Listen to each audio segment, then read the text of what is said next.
just got to be coachable.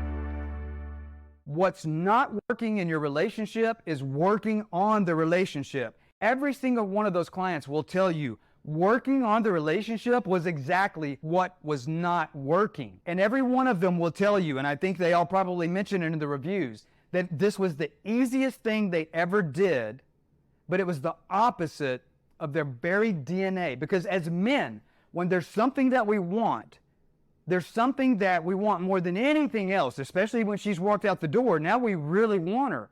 Maybe we didn't feel the emotions like, oh my God, my heart's breaking, I want her so bad. Maybe you're the one that pushed her out. Maybe you said, I want a divorce, and she listened and she left. That's what happened in my second marriage. The first thing that you need to do to start the process of attracting your wife or your long-term relationship lover back is you need to start evoking masculine energy. What exactly is masculine energy? It's probably not what you're thinking, okay? And so let's talk about masculine energy. The first step in giving off your masculine energy and walking in your masculine energy is start owning your own weaknesses. A lot of times we as men, we think that my long-term relationship lover, my wife is left me, and I want to start doing all these things that come across as needy.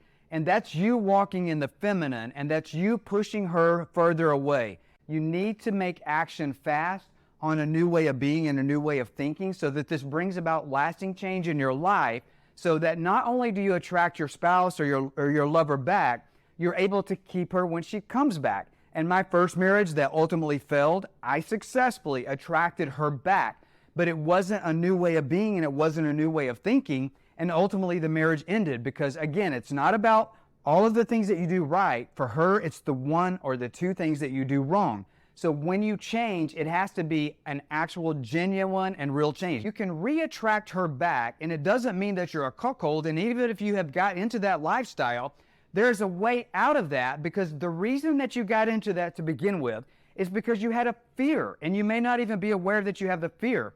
But you have a fear of, if you are highly successful, you have a fear of a potential of failure. Or maybe you have a fear that you're embarrassed or you feel shame around that you haven't made it there, so you don't feel worthy yet.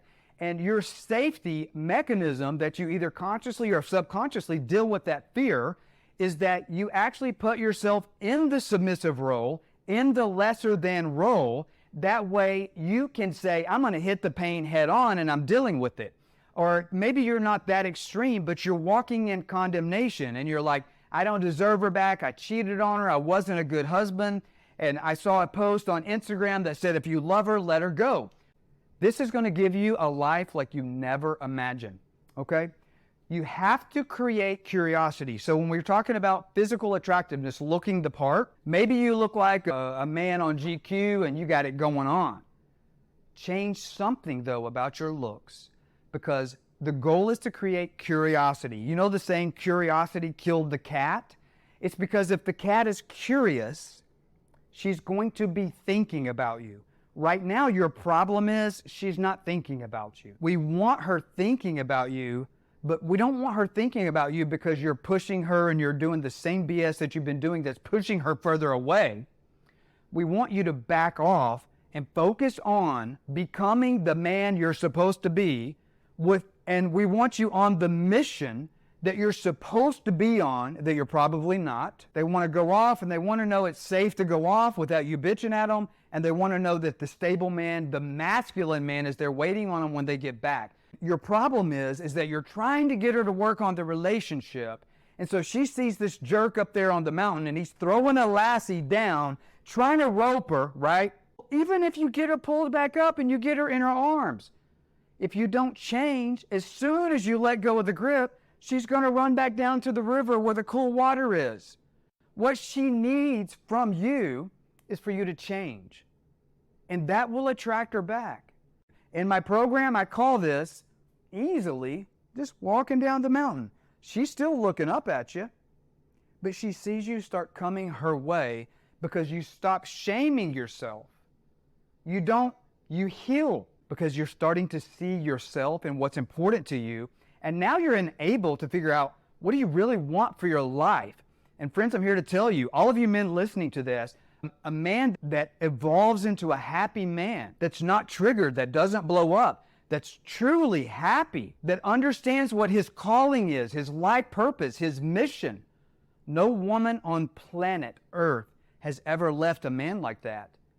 But maybe you shame yourself. And I want you to really think about the thing that turns you on the most. Or if you're not into porn, maybe you shame yourself. I want you to think about when you shame yourself, when you're in that moment of porn, when you're at your highest ecstasy with porn, or you're at your deepest low with shaming yourself, which shame brings endorphins, which makes us feel good. I want you to think about when you're getting the most pleasure from shaming yourself. And what I mean by that you may not even be realized this is pleasure for you, if you go lay down in the bed and you shut down and you go into depression. How do I become a 1% man so that I don't end up in the situation again?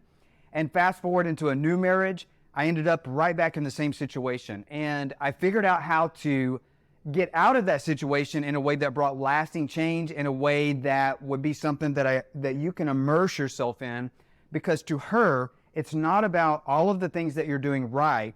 It's always about the one thing that you do wrong. And that requires that you become a new person in your mind, a new way of thinking, a new way of being, because once you start thinking differently, you won't make those mistakes. You find solitude in depression. You've dealt with the pain sexually. And so you're like, what used to hurt me, what has the potential to hurt me in the future, I have turned that into a sexual stimulus and I now control that. So how do you let that go? You let that go by figuring out, what am I actually thinking when I'm getting off on this depression or this porn or this cuckolding?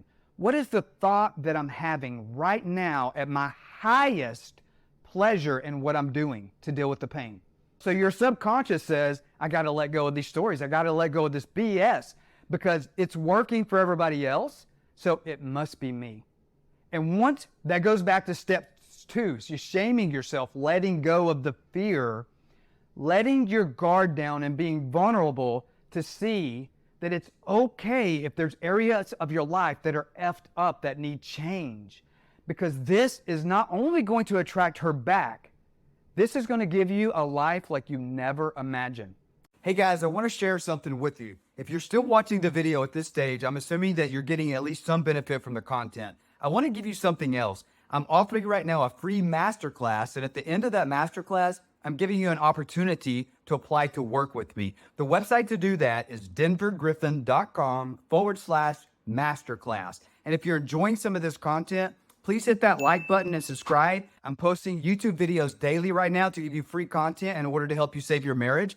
And I want you to be notified as those videos become available in real time.